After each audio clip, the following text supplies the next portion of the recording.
Hello guys, welcome back to my channel. তোমরা কেমন আছো সবাই? আশা করি সবাই ভালো আছো। তো এটা আমার ফার্স্ট ব্লগ, মানে নতুন চ্যানেল আমার, তো সবাই সাপোর্ট করো প্লিজ। তো আজকে দেখো, আমি আজকে থেকে ব্লগটা স্টার্ট করছি। তো আজকে আমি সকাল সকাল উঠে গেছি ব্লগটা বানানোর জন্য, মানে ভিডিও করছি আর কি।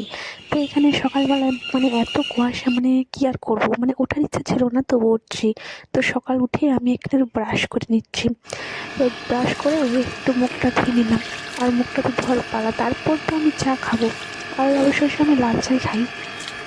তো আজকে একটু লাল চা বানাবো গাইস। তো এখানে চলো ব্রাশটা রেখে দিই, টান টান। তো এখানে মুখটা আমি একটু ক্লিন করে দিচ্ছি। তো আমি সকালবেলায় কিছু স্কিন কেয়ার করি না গাইস, তবে মানে আজকেও মানে অতটাও, মানে যখন শখের মানে মধ্যে যখন কোথাও যাই তখন করি। তো আজকে আমি এইভাবে মুখটা ধুয়ে নিলাম হালকা হয়েছে। আর দেখো এখানে আমার পুচকুটা কীভাবে ঘুমাচ্ছে।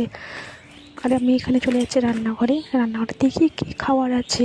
তবে আমি বিস্কিট তো খাই না, তো একটু চিড়া ভাজা ভাবছিলাম, তো দেখছি চিড়া তো নাই, শেষ হয়ে গেছে। তো কিছু করার নাই, তো এখানে আমি একটু লাল চা বসিয়ে দিলাম। তো এখানে লাল চা বসিয়ে দিলাম, তখন এসে পাতা আর তোমাদের সাথে গল্প করতে করতে মানে চা পাতা একটু বেশি পড়ে গেছে। কীভাবে খাবো আমি এই চাটা? আর লাল চা তো লবণ ছাড়া একদম ভালো না। তো এখানে আমি লবণটা দিয়ে দিলাম, আর চাটাও হয়ে গেলো। দেখো কত পাতা হয়ে গেছে চাটার মধ্যে, এটা তো খাওয়াই যাবে না মনে হয়। আর দেখো গাইস, তো তোমরা আমাকে অনেক সাপোর্ট করো, আমি এটাই চাই। প্রত্যেককে বন্ধুদের আমি বলছি, আমি নতুন নতুন ব্লগ করছি, আমার একটা আগের চ্যানেল ছিল।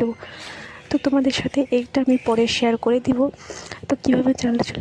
আর দেখো গাইস, এখানে আমি বিস্কুট, মানে চাটা দেখে আর কী বলবো, এমন মনে পড়ছে যে কী এটা বানালাম আমি। তো এখানে বিস্কুট কেমন খেয়ে নিচ্ছে চা দিয়ে। তো গাইস, এটাই আমার সকালের ব্লগ। তো তোমরা আমাকে সাপোর্ট করবো প্লিজ, আমি এগিয়ে যেতে চাই। তো অনেকেরই আমার এটাই।